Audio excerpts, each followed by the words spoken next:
그리스찬으로서 신앙생활을 하는 것은 하나님을 만물의 창조자로 믿고 예수님을 하나님의 독생자로 믿는 것입니다. 이 믿음은 하나님의 말씀과 기도를 통해서 계속 성장할 수 있습니다. 그러므로 올바른 신앙인이라면 육신을 위해서 날마다 음식을 먹듯이 영혼을 위해서 날마다 하나님의 말씀을 가까이 하고 하나님께 기도해야 합니다. 그런데 오늘날 안타깝게도 많은 크리스찬들이 기도를 점점 소홀히 하고 있습니다. 또 기도를 하더라도 어떻게 해야 하는지 생각도 해보지 않고 무조건 하나님부터 찾습니다. 그러다 자신이 필요한 것만 간구하고 끝납니다. 이런 것은 흔히 초신자들이 하는 기도 모습이지만 문제는 교회를 오래 다녔어도 여전히 그렇게 기도하고 있는 분들이 많다는 것입니다. 여러분, 기도는 간절한 개인적인 필요에서 시작했더라도 궁극적으로 하나님의 성품을 닮아가는 것입니다. 그래서 처음에는 무엇인가를 요청했더라도 점점 시간이 지나고 영적 수준이 조금씩 높아지면서 자기 개인보다는 이웃을 위한 기도로, 그리고 하나님의 나라와 의를 구하는 기도로 점점 발전해 나가야 합니다. 그런데 우리는 이것을 간과하고 개인적인 간구가 기도의 전부인 양 계속 거기에만 머물러 있습니다. 그래서 대부분 기도 제목이 개인의 소원 성취 일색인 것입니다. 그런 기도는 아무리 많이 하더라도 절대 영혼의 양식이 되지 못합니다. 기도가 영혼의 양식이 되게 하려면 기도를 대하는 마음부터 바르게 갖추어야 합니다. 우리가 기도할 때마다 소원을 들어달라고 간구하기보다 하나님을 더 알고 싶은 마음으로 기도를 하면 하나님의 직접적인 응답이 없더라도 하나님을 조금씩 알게 되는 기쁨과 우리의 심령 속에 넣어주시는 깨달음으로 인해 시간이 갈수록 우리의 영혼은 성장하게 될 것입니다. 그래서 성결한 에너지가 점점 우리 몸 안에 차게 되면 그것이 밖으로 발현되기 시작하여 실제로 우리를 의롭고 거룩한 삶으로 이끌어주는 것입니다. 이것이 바로 성화가 되는 원리입니다.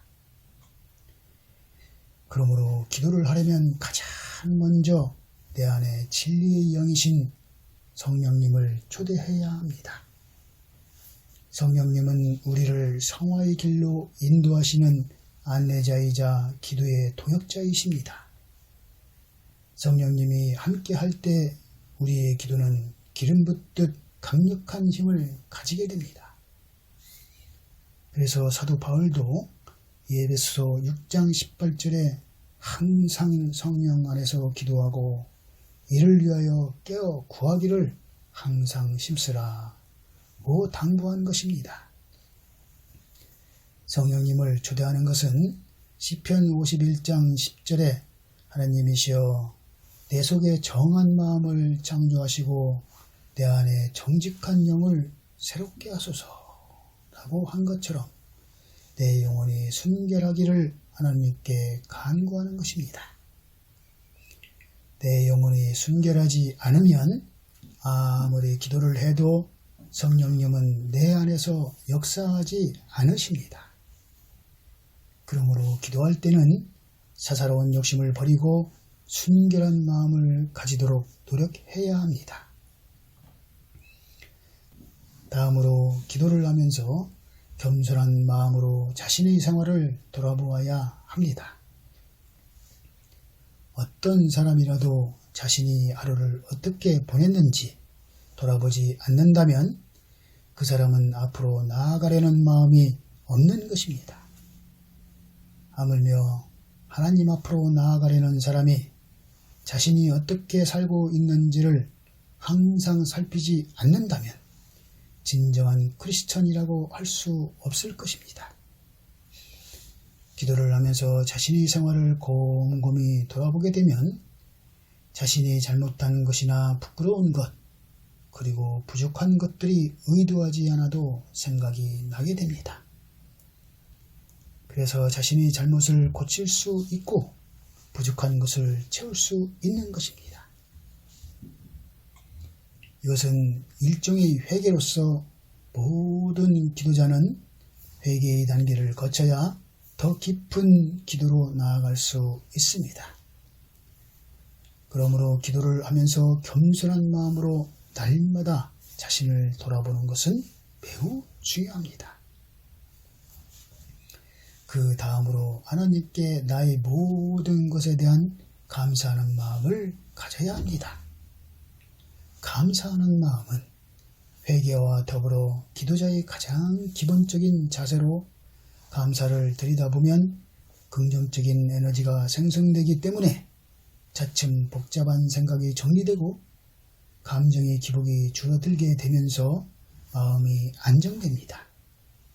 그래서 감사하는 마음 속에 이미 평강의 하나님이 함께하는 것이기 때문에 기도 효과를 떠나서 감사 그 자체만으로도 이미 하나님의 응답을 받은 것입니다. 그러므로 내가 처해진 상황이 어렵고 힘들수록 감사 기도가 더욱 필요합니다.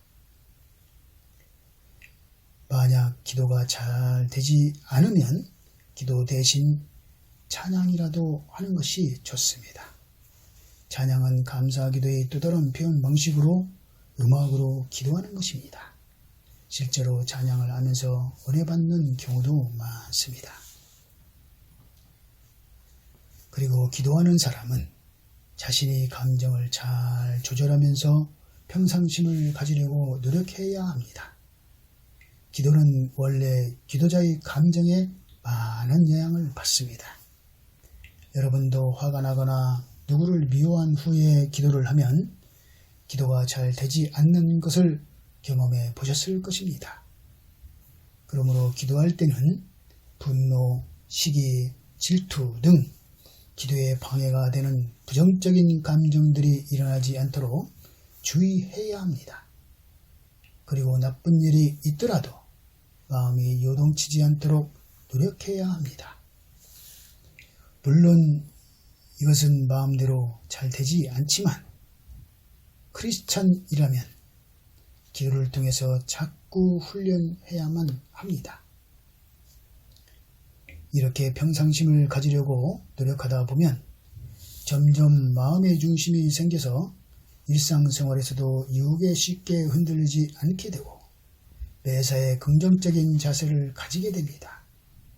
또한 인간관계에서도 스트레스를 덜 받게 될 것입니다. 그리고 가장 중요한 것으로 기도할 때 하나님과 더 깊은 교제를 할 수 있게 된다는 것입니다. 이 밖에 기도할 때는 하나님을 향한 간절한 마음으로 기도해야 합니다. 하나님은 마음의 중심을 보시기 때문에 큰 소리로 기도하든 침묵으로 기도하든 기도할 때 간절함이 빠졌다면 아무 소용이 없습니다. 그러므로 기도의 외형을 가지고 어떤 기도가 좋다고 논쟁하는 것은 무의미한 것입니다. 중요한 것은 기도를 통해서 지향하는 바가 하나님의 나라와 의에 부합하느냐 하는 것입니다.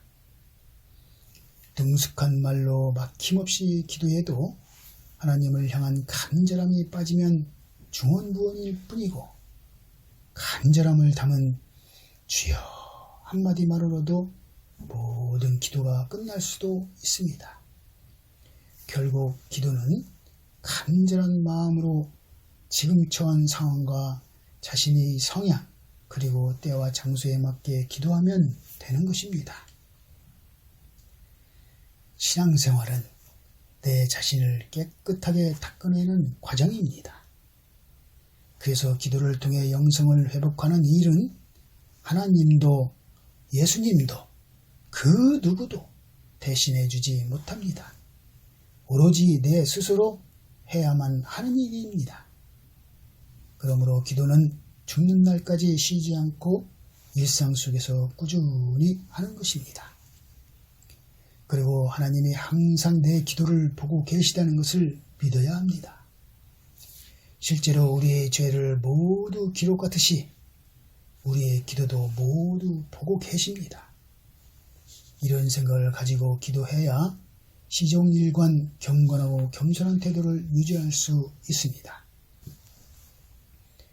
이렇게 기도의 외형적인 자세와 마음가짐을 잘 조합하여 기도한다면 기도 효과는 훨씬 배가 될 것입니다. 그리고 오늘 하루도 하나님을 향해 걸어가는 길에서 멀리 벗어나지 않을 것입니다. 여러분 모두 부디 바른 자세로 기도하면서 평강을 찾고 하나님 나라와 의를 추구하는 길로 더 가까이 가시기를 바랍니다.